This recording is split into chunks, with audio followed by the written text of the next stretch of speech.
होंगे, वाकई में कुछ न होगा। इसीलिए उसके वहां से जाते ही लोगों के पास कुछ न रहेगा। जब हरमैन शरीफैन में जाना चाहेगा तो फरिश्ते उसका मुंह फेर देंगे। दज्जाल के साथ यहूदी की फौज होगी और पूरी दुनिया में कुफ्र फैल जाएगा। फिर हजरत इमाम मेहदी अलैहिस्सलाम आएंगे और आप हुजूर अलैहिस्सलातो वस्सलाम की औलाद में हसनी सैयद होंगे। आप इमाम व मुस्तहिद होंगे।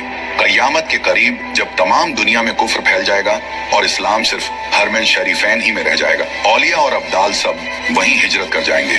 रमजान शरीफ का महीना होगा, काबा शरीफ का तवाफ कर रहे होंगे हजरत इमाम मेहंदी अलैहिस्सलाम भी वहां मौजूद होंगे।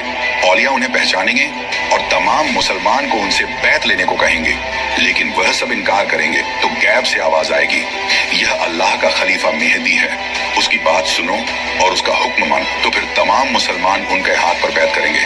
फिर हजरत इमाम मेहदी रदी अल्लाह अन्हु सबको अपने साथ लेकर मून के शाम आ जाएंगे। फिर हजरत ईसा अलैहिस्सलाम का आसमान से उतरना होगा।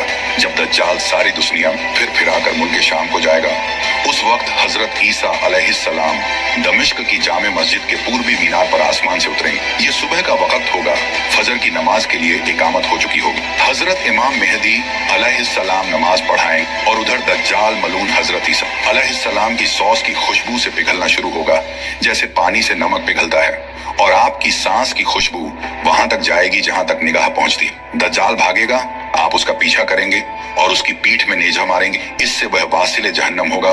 फिर हजरत ईसा अलैहिस्सलाम खिंजीर को कत्ल करेंगे। उसके बाद याजूज माजूज निकलेगा। यह एक कौम है, याफिस बिन नूह अलैहिस्सलाम की औलाद से इनकी तादाद बहुत ज्यादा है। ये जमीन में फसाद करते थे, बहार के मौसम में हरी चीजें सब खा जाते और सूखी चीजों को लाद ले जाते, आदमियों को भी खा लेते और जंगली जानवरों सांपों बिच्छुओं तक को चट कर जाते। ये सब देखकर हजरत बुलकरनैन ने उन्हें दीवार खींचकर उनका आना रोक दी। लेकिन जब दज्जाल को कत्ल करके अल्लाह के हुक्म से हजरत ईसा अलैहिस्सलाम मुसलमानों को कोहे तूर पर ले जाएंगे, तब दीवार तोड़कर यह याजूज व माजूज निकलेंगे और जमीन में बड़ा फसाद मचाएंगे, लूट मार कत्ल वगैरह करेंगे। फिर अल्लाह ताला हजरत ईसा अलैहिस्सलाम की दुआ से उन्हें हलाक व बर्बाद कर दे। फिर जितने यहूदी ईसाई बचे रहे होंगे वह आप पर ईमान लाएंगे। उस वक्त तमाम जहां में दीन एक दीन इस्लाम होगा और मजहब एक मजहब अहले सुन्नत होगा।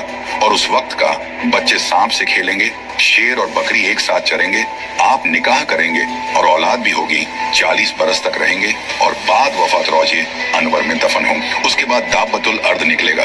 ये एक अजीब शक्ल का जानवर है जो कि कोहे सफा से निकलेगा, तमाम शहरों में बहुत जल्द फिरेगा, फसाहत से कलाम करेगा।